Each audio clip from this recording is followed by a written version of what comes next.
Capítulo 38. Florida. Dick, el tercer hijo de la señora Joran, con su ropa blanca de cocinero y un Lucky Strike aparcado en un ángulo de la boca, hizo retroceder su recuperado Cadillac para sacarlo del aparcamiento que había al fondo del mercado mayorista de verduras y dio lentamente la vuelta al edificio.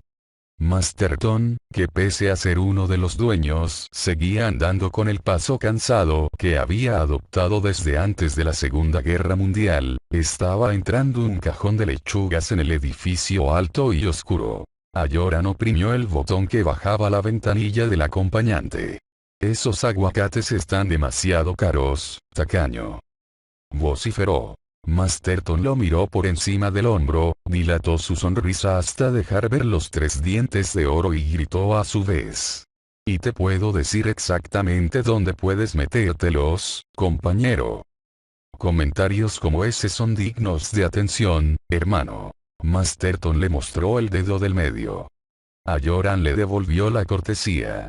«¿Encontraste los pepinillos en vinagre, sí?», preguntó Masterton. «Sí.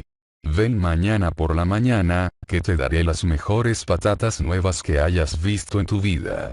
«Te enviaré al chico», respondió Joran. «¿Vienes esta noche?»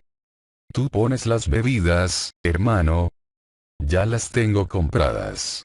Cuenta conmigo. Y no pises a fondo cuando vuelvas, ¿me oyes? Desde aquí hasta St. Pete todos los polis se saben tu nombre. ¿Qué enterado estás, no?», comentó Joran, burlón. «Más de lo que estarás tú en tu vida, hombre. Pero escuchen qué negro impertinente. ¿Qué te crees? Vamos, vete de una vez si no quieres que empiece a tirarte las lechugas. Pues si me las tiras gratis, ya puedes empezar». Masterton hizo ademán de tirarle una. Joran la esquivó, volvió a subir la ventanilla y se alejó. Se sentía estupendamente. Hacía más o menos media hora que venía sintiendo olor a naranjas, pero no le parecía extraño. Se había pasado la última media hora en un mercado de frutas y verduras. Eran las 4:30 de la tarde, hora del este, del 1 de diciembre, y el perro invierno estaría sestando su trasero helado sobre la mayor parte del país, pero aquí los hombres andaban con camisas de manga corta y cuello abierto, y las mujeres usaban vestidos de verano y shorts. En lo alto del edificio del First Bank de Florida, un termómetro numérico adornado con enormes pómelos anunciaba obstinadamente 29 grados. «Gracias te sean dadas, oh Dios, por Florida», pensó Joran. «Con mosquitos y todo». En la parte de atrás del coche llevaba 2 docenas de aguacates, un cajón de pepinos, otro tanto de naranjas y de pómelos. 3 sacos llenos de cebollas de Bermudas, la mejor hortaliza que pueda habérsele ocurrido a un Dios bondadoso, algunos guisantes estupendos que serían servidos como entrada y que en 9 casos de cada 10 volverían a la cocina intactos, y una magnífica calabaza que era estrictamente para su consumo personal. Joran se detuvo en el carril de salida ante el semáforo de Vermont Street y cuando la flecha verde le dio paso, tomó por la carretera estatal 219, subió la velocidad a 65 y allí se mantuvo hasta que la ciudad empezó a diluirse en la sucesión suburbana de gasolineras y cafeterías. La compra del día no era grande y podría haber encargado a Baedeker que la hiciera, pero Baedeker había estado fastidiando para que lo enviaran a comprar la carne y, además, Joran no se perdía la oportunidad de una alegre discusión con Frank Masterton si no era un caso de fuerza mayor. Tal vez esa noche Masterton se apareciera a ver un rato de televisión y tomar algunas copas con él, y tal vez no. De cualquier manera estaría bien. Lo que importaba era haberlo visto. Y ahora cada vez importaba, porque ya habían dejado de ser jóvenes. En los últimos días, Dick tenía la impresión de estar pensando mucho en eso. Ya no era tan joven, y cuando uno se acercaba a los 60, o cuando los pasaba, más bien. ¿Para qué mentir? Tenía que empezar a pensar en la salida de cena, que podía ser en cualquier momento. Era en eso en lo que había estado pensando esa semana, aunque no era una obsesión. Era un hecho. Morir era una parte de la vida, y para ser una persona entera había que reconocer ese hecho. Y por más difícil de entender que pudiera ser el hecho de la propia muerte, por lo menos no era imposible de aceptar. A Joran no podría haber dicho por qué se le ocurrían todas esas cosas, pero la otra razón que tenía para hacer personalmente esa pequeña compra era que así podría llegarse hasta la pequeña oficina que había sobre el bar parrilla de Frank. Allí había instalado su despacho un abogado, ya que aparentemente el dentista que estuvo el año anterior había quebrado, un joven negro de apellido Msiver. A Joran había subido a decirle al tal Msiver que quería hacer testamento y a preguntarle si él podría ayudarle. Bueno, preguntó Msiver, ¿para cuándo lo quiere? Para ayer, contestó a Joran y se echó a reír, echando la cabeza hacia atrás. La pregunta siguiente de Msiver fue si la idea que tema a Joran era muy complicada. Pues no. Tenía su Cadillac, su cuenta de ahorros, unos $9,000, una exigua cuenta corriente y un poco de ropa. Y quería que todo fuera para su hermana. ¿Y si su hermana muriera antes que usted? Preguntó Msiver. No se preocupe, contestó a Joran, que en ese caso haré un nuevo testamento. El documento había quedado redactado y firmado en menos de 3 horas, rápido para ser un abogadillo, y se alojaba ahora en el bolsillo del pecho de Joran, protegido por un rígido sobre azul en el que se leía la palabra testamento en pulcras mayúsculas. Joran no habría podido decir por qué había elegido ese día cálido y soleado en que se sentía tan bien para hacer algo que venía posponiendo desde hacía años, pero se había sentido acometido por el impulso y no se había negado a seguirlo. Joran estaba acostumbrado a seguir sus corazonadas. Ahora ya estaba bastante alejado de la ciudad. Llevó el automóvil a 100, más de lo permitido, y lo dejó rodar por el carril de la izquierda, mientras iba pasando a la mayoría de los coches. Sabía por experiencia que incluso a 140 el Cadillac seguiría aferrándose al cemento, y que a 180 apenas si parecería perder estabilidad. Pero hacía tiempo que había dejado atrás esas locuras. La idea de poner el coche a 180 en una recta no le despertaba más emoción que el miedo. Se estaba haciendo viejo. Dios, qué olor fuerte tienen esas naranjas. ¿No estarán pasadas? Las mariposas se aplastaban contra el parabrisas. Sintonizó en la radio una estación de negros de Miami y le llegó la voz suave y gemebunda de Al Green. Qué hermoso rato hemos pasado juntos. Ahora se está haciendo tarde y tenemos que despedirnos. Volvió a bajar un poco la ventanilla para arrojar fuera la colilla del cigarrillo, y después siguió bajándola para que se fuera el olor a naranjas. Mientras tamborileaba con los dedos sobre el volante, empezó a tararear para sus adentros. Colgada sobre el espejo retrovisor, la medalla de San Cristóbal se mecía suavemente hacia adelante y hacia atrás. Y de pronto, el olor a naranjas se intensificó y Joran comprendió que algo venía hacia él. Se vio los ojos en el espejo retrovisor, agrandados por la sorpresa. Después todo se le vino encima, como una enorme explosión que echara fuera todo lo demás. La música, el camino, la vaga conciencia que tenía de sí mismo como criatura humana, única. Era como si alguien le hubiera apoyado en la cabeza un revólver psíquico y le hubiera disparado un grito de calibre 45. Oh Dick, por favor, oh por favor ven. El Cadillac acababa de ponerse a la par de una camioneta Pinto, conducida por un hombre con mono de obrero. El obrero vio que el coche serpenteaba por su carril y se apoyó sobre la bocina. Como el Cadillac seguía su trayectoria irregular, el hombre miró rápidamente al conductor y vio a un negro grande, sentado muy erguido al volante, con los ojos dirigidos vagamente hacia arriba.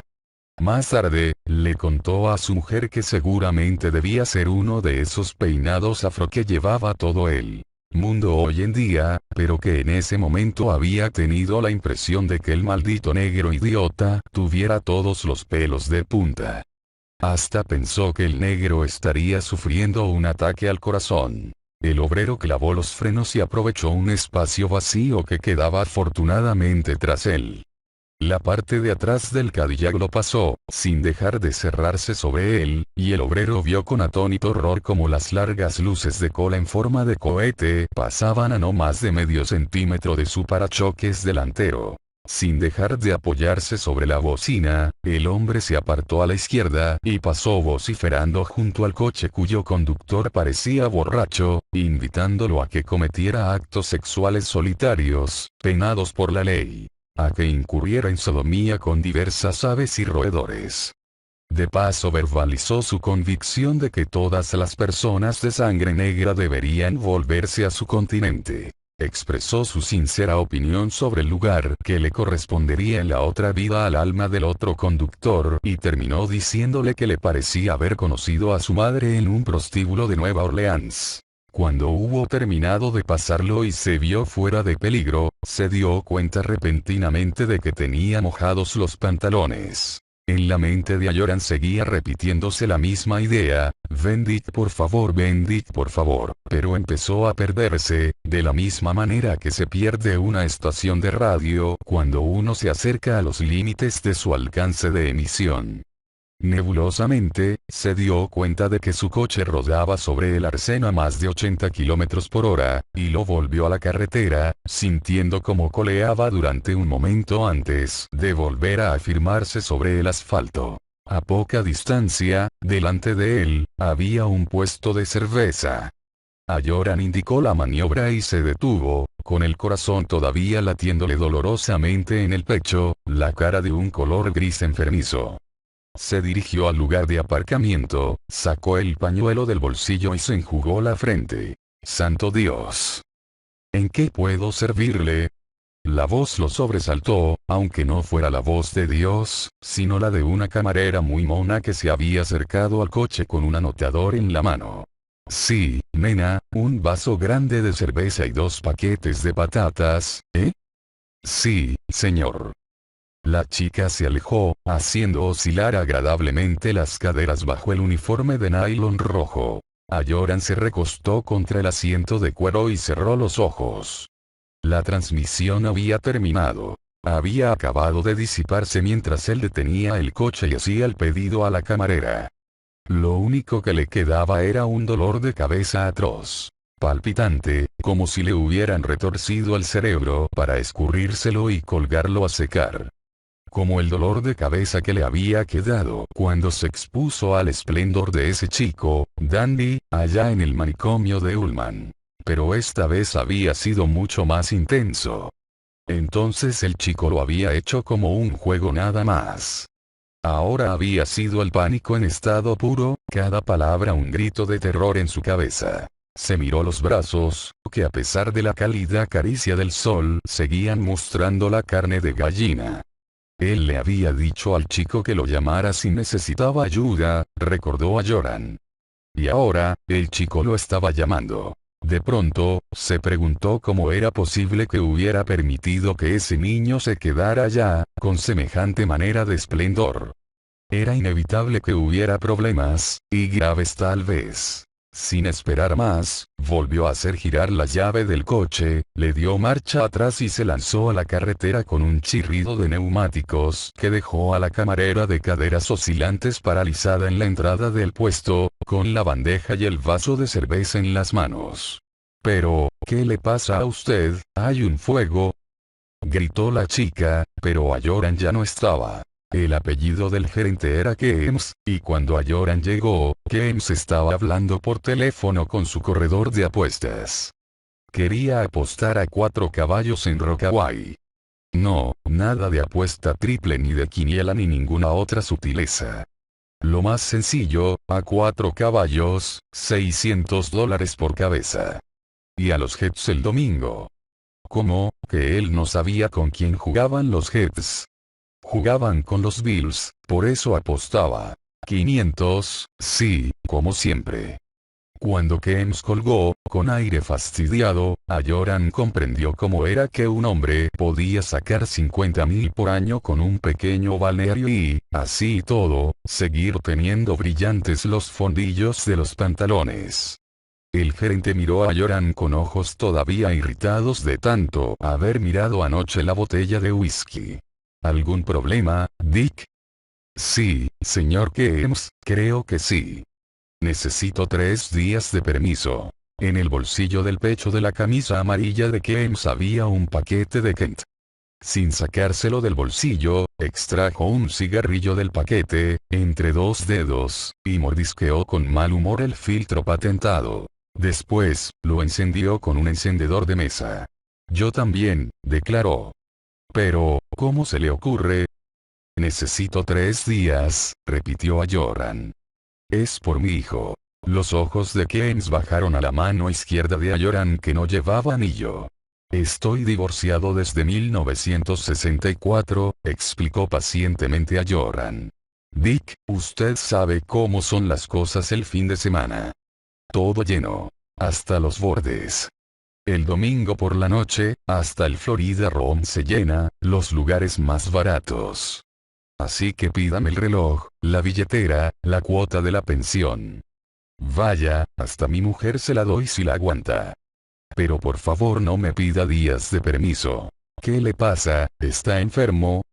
Sí, señor, asintió Ayoran, tratando de verse a sí mismo mientras daba vueltas al sombrero en la mano y ponía los ojos en blanco. Le dispararon. Le dispararon. Se espantó Kems, y dejó el Kent en un cenicero con el emblema de la Escuela de Administración de Empresas donde había estudiado. Sí, señor, volvió a sentir sombríamente Ayoran. ¿En un accidente de casa? No, señor, respondió Ayoran, haciendo que su voz sonara aún más grave y ronca. Hannah está viviendo con un camionero blanco. Él le disparó al muchacho. Está en un hospital en Denver, Colorado. Muy grave. ¿Y usted cómo demonios lo supo? Creí que había ido a comprar la verdura. Sí, señor, eso es. Antes de volver, Ayoran había pasado por la oficina de la Western Union para reservar un coche de la agencia Avis en el aeropuerto de Stapleton. Al salir, sin saber por qué, había tomado un formulario. Ahora lo sacó, doblado y arrugado, del bolsillo y lo pasó rápidamente ante los ojos inyectados en sangre de Kems. Se lo volvió a meter en el bolsillo y, bajando todavía más la voz explicó. Lo mandó Hannah. Estaba en mi buzón, ahora cuando regresé. Cristo. Cristo santo, farfulló Kems, con una peculiar expresión preocupada y tensa en la cara, una expresión que Ayoran conocía bien. Era lo que más se aproximaba a una expresión de simpatía que podía conseguir un blanco que se consideraba bueno con la gente de color, cuando el objeto de su compasión era un negro o su mítico hijo. Sí, está bien, váyase, concluyó. Me imagino que durante 3 días, Baedeker puede arreglárselas. Y el lavaplatos puede ayudarle. Ayoran hizo un gesto afirmativo y puso una cara más larga todavía, pero la idea de que el lavaplatos ayudara a Baedeker le provocó internamente una sonrisa. Ni siquiera estando en uno de sus mejores días, pensaba Ayoran, el lavaplatos sería capaz de acertarlo al orinal al primer chorro. Y quisiera adelantada la paga de la semana, continuó Ayoran. Completa. Ya sé que lo estoy poniendo a usted en un lío, señor Kems. La expresión del otro se hacía cada vez más rígida, como si tuviera una espina de pescado atravesada en la garganta. Ya hablaremos de eso. Vaya a hacer su equipaje, que yo hablaré con Baedeker. ¿Quiere que le haga la reserva para el avión? No, señor, la haré yo mismo. De acuerdo. Kems se levantó, se inclinó con aire de sinceridad hacia adelante y al hacerlo inhaló el humo que subía de su cigarrillo, se ahogó y tosió violentamente, mientras el delgado rostro blanco se le enrojecía. Ayoran se esforzó por mantener su expresión sombría. Espero que todo salga bien. Dick. Llámeme cuando sepa algo. Lo haré, seguro. Por encima de la mesa se estrecharon la mano. Ayoran se obligó a llegar a la planta baja y a las dependencias del personal antes de estallar en sonoras carcajadas. Todavía estaba riéndose y enjugándose los ojos con el pañuelo cuando reapareció el olor a naranjas, denso y repugnante, seguido por el golpe, en plena cabeza, que lo hizo retroceder tambaleando como un borracho contra la pared estucada de color rosado. Por favor Dick, ven pronto. Se recuperó poco a poco hasta que por fin se sintió capaz de subir la escalera que llevaba a su apartamento. Siempre guardaba la llave bajo el felpudo y cuando se inclinó a recogerla algo se le cayó del bolsillo del pecho y aterrizó en el suelo con un ruido leve y sordo. Ayoran seguía oyendo tan intensamente la voz que le había sacudido la cabeza que durante un momento no hizo más que mirar el sobre azul sin entender, sin darse cuenta de qué era. Después le dio la vuelta y la palabra testamento saltó ante sus ojos, en negras letras ornamentales. Oh Dios mío, ¿con qué era esto? Aunque en realidad no lo sabía, era posible. Durante toda la semana la idea de su propio fin le había rondado la cabeza como adelante, dilo, como una premonición. La muerte. Durante un momento le pareció que su vida entera se mostraba ante él, no en un sentido histórico, no como una topografía de los altibajos que había vivido Dick, el tercer hijo de la señora Ayoran, sino su vida tal como era en ese momento. Poco antes de que una bala lo convirtiera en mártir, Martin Luther King les había dicho que había llegado a la montaña.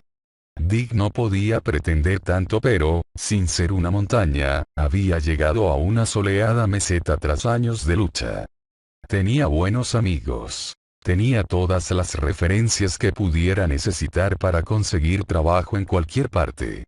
Si lo que quería era sexo, encontraba amigas que no hicieran preguntas ni se empeñaran en buscarle significados ocultos.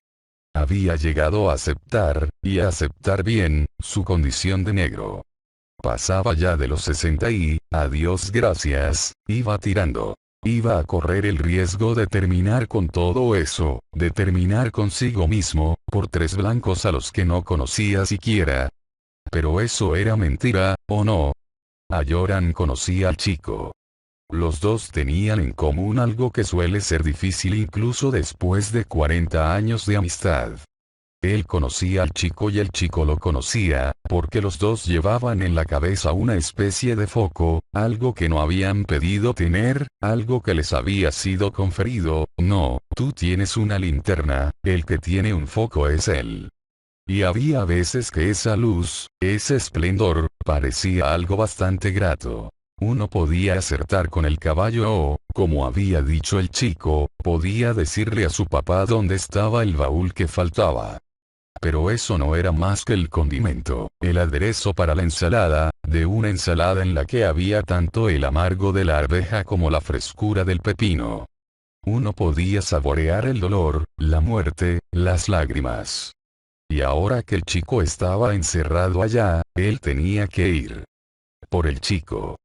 Porque, hablando con él, solo habían sido de colores diferentes cuando abrían la boca. Por eso iría para hacer lo que pudiera, porque si no lo hacía, el chico iba a morírsele ahí, dentro de la cabeza. Pero era humano, y no pudo dejar de desear amargamente que hubieran apartado de él ese cáliz. Ella había empezado a salir y a perseguirlo. Estaba metiendo una muda de ropa en una bolsa de viaje cuando se le apareció la idea, inmovilizándolo con todo el poder del recuerdo, como le sucedía siempre que pensaba en eso. Por eso trataba de pensar en ello lo menos posible. La camarera, Dolores Vickery se llamaba, se había puesto histérica. Les había contado algo a las otras camareras y, lo que era peor, a algunos de los huéspedes. Cuando Ullman llegó a enterarse, como la muy tonta debería saber qué sucedería, la había despedido sin más trámites. Ella había ido a ver a Ayoran deshecha en llanto, no porque la despidiera, sino por lo que había visto en esa habitación de la segunda planta. Había entrado en el 217 para cambiar las toallas, dijo, y allí estaba la señora Massey muerta en la bañera. Claro que eso era imposible. El cuerpo de la señora Massey había sido discretamente retirado el día anterior, y en ese momento estaría en camino a Nueva York, no en un vagón de primera como solía viajar ella, sino en el furgón. Aunque a Joran no le gustaba mucho Dolores, esa noche había subido a ver qué pasaba. La camarera era una chica de 23 años, de cutis oliváceo, que servía las mesas al final de la temporada cuando ya había menos ajetreo. En opinión de Joran, tenía cierto esplendor, no más que una chispa en realidad. Por ejemplo, para la cena llegaba un hombre de aspecto arratonado, con una mujer vestida de algodón desteñido, y Dolores hacía un cambio con una de sus compañeras para atender esa mesa. El hombrecillo de aspecto arratonado dejaría bajo el plato un billete de $10, y eso ya era bastante malo para la chica que había aceptado el trato. Pero lo peor era que Dolores se jactaría de ello. Era Ragana, una necia en un lugar dirigido por un hombre que no permitía necedades. Se escondía en los armarios de la ropa blanca a leer revistas sentimentales y a fumar, pero cada vez que Ullman hacía una de sus imprevistas rondas, y pobre de la muchacha a quien encontrara con las manos cruzadas, a ella la encontraba trabajando afanosamente, tras haber escondido la revista en algún estante, bajo las sábanas, y con el cenicero bien metido en el bolsillo del uniforme. Sí, Joran pensaba que había sido una necia y una vaga, y que las otras chicas no la querían, pero Dolores tenía su chispita de esplendor, que hasta entonces siempre le había facilitado las cosas. Pero lo que había visto en la habitación 217 la había asustado lo suficiente para que se alegrara, y mucho, de aceptar la nada amable invitación de Ullman para que se fuera de paseo. Pero, ¿por qué había ido a verlo a él? Un negro sabe quién esplende, pensó Joran, divertido por el retruécano. 6. De manera que esa misma noche había subido a ver qué pasaba en la habitación, que volvería a quedar ocupada al día siguiente. Para entrar se valió de la llave maestra del despacho, a sabiendas de que, si Ullman lo descubría con esa llave, se habría unido a Dolores Vickery en el camino del desempleo. En torno de la bañera, la cortina de la ducha estaba corrida. Joran había vuelto a abrirla, pero antes de haberlo hecho tuvo la premonición de lo que iba a ver. La señora Massey, hinchada y purpúrea, yacía mojada en la bañera, llena de agua hasta la mitad. Joran se había quedado paralizado mirándola, mientras una vena le latía sordamente en la garganta. En el Overlook había habido otras cosas. Un mal sueño que se repetía a intervalos irregulares, una especie de baile de disfraces durante el cual él atendía el salón del Overlook y en el que, cuando se daba la voz de quitarse las máscaras, todos los presentes mostraban repugnantes rostros de insectos, y también estaban los animales del seto. En 2 ocasiones, 3 tal vez, Joran había visto, o le parecía haber visto, que se movían, casi imperceptiblemente. El perro daba la impresión de haber aflojado un poco su postura erguida, y parecía que los leones avanzaran un poco, como si quisieran amenazar a los chiquillos de la zona infantil. Y el año pasado, en mayo, Ullman le había encargado que fuera al desván a buscar el juego de atizadores de bronce que adornaban ahora la chimenea del vestíbulo. Mientras estaba allá arriba, se habían apagado de pronto las 3 bombillas que pendían del techo, y Joran se había desorientado, sin poder regresar a la trampilla. Cada vez más próximo al pánico, había andado a tientas en la oscuridad durante un tiempo que no podía precisar, hiriéndose las espinillas contra cajones y golpeándose contra las cosas, sintiendo con creciente intensidad que algo lo acechaba desde las tinieblas. Alguna criatura enorme, aterradora, que había rezumado entre el maderamen al apagarse las luces. Y cuando tropezó, literalmente, con el pasador de la trampilla, se apresuró a bajar a todo lo que le daban las piernas, dejando la puerta sin cerrar, sucio de polvo y desaliñado, con la sensación de haber escapado del desastre por un pelo. Después, Ullman había ido personalmente a la cocina a informarle que había dejado la puerta del ático abierta y las luces encendidas. ¿Acaso pensaba que los huéspedes querrían subir allí a jugar a la casa del tesoro? ¿Y se creía que la electricidad era gratuita? Además, Ayoran sospechaba, bueno, estaba casi seguro, que también algunos huéspedes habían visto cosas, o las habían oído. En los 3 años que llevaba allí, la suite presidencial había sido ocupada 19 veces. 6 de los huéspedes que la habían ocupado se fueron del hotel antes de lo previsto, y algunos de ellos con bastante mal aspecto. En forma igualmente imprevista se habían ido otros huéspedes de otras habitaciones. Una noche de agosto de 1974, al anochecer, un hombre que había ganado en Corea la estrella de bronce y la estrella de plata, que en la actualidad formaba parte de la directiva de 3 importantes empresas, y de quien se decía que había despedido personalmente a un conocido locutor de televisión, tuvo un inexplicable ataque de histeria mientras estaba en la cancha de golf.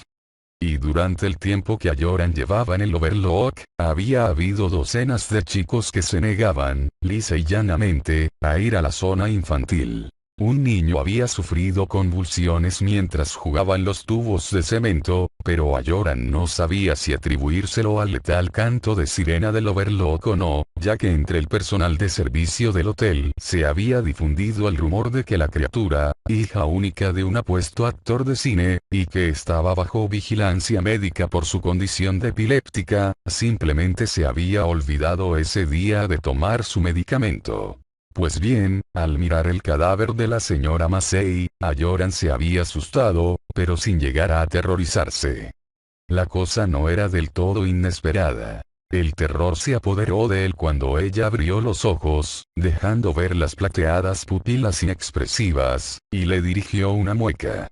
Y se convirtió en horror cuando ella había empezado a salir y a perseguirlo. Entonces huyó, con el corazón palpitante, y no se sintió seguro ni siquiera después de cerrar la puerta tras él y volver a echarle la llave. En realidad, admitió ahora mientras cerraba su bolsa de vuelo, nunca más había vuelto a sentirse seguro en el Overlook. Y ahora, ese chico, clamando por él, pidiendo socorro, miró su reloj. Eran las 5:30 de la tarde. Cuando iba hacia la puerta del apartamento, recordó que en Colorado estaban en pleno invierno, especialmente arriba en las montañas, y volvió a su guardarropas. Sacó de la bolsa de la tintorería su abrigo largo, forrado en piel de oveja, y se lo colgó del brazo. Era la única prenda de invierno que tenía. Apagó todas las luces y miró a su alrededor. ¿Se olvidaba de algo? Sí, de una cosa. Sacó del bolsillo su testamento y lo encajó en el marco del espejo de la cómoda. Si tenía suerte, ya volvería para sacarlo. Si tenía suerte. Salió del apartamento, echó llave a la puerta, dejó la llave, bajó el felpudo, bajó la escalera y subió a su coche. Mientras se dirigía al aeropuerto internacional de Miami a distancia segura del conmutador donde, bien lo sabía, James o alguno de sus adulones podía estar escuchando, Ayoran se detuvo en una lavandería automática para llamar a United Airlines. Preguntó por los vuelos a Denver. Había uno que salía a las 6:36. ¿El señor podría alcanzarlo? Ayoran miró el reloj, que marcaba las 6:02, y contestó que podría. ¿Habría plazas para ese vuelo? Un momento, lo comprobaré. El auricular hizo un ruido metálico, seguido por el azucarado Mantovani. Debían suponer, erróneamente, que así la espera era más agradable.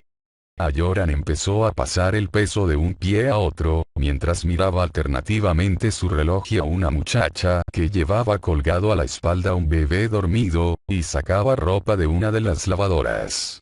La joven temía llegar a su casa más tarde de lo que había planeado. Pensaba que se le quemaría el asado y que su marido, Matt,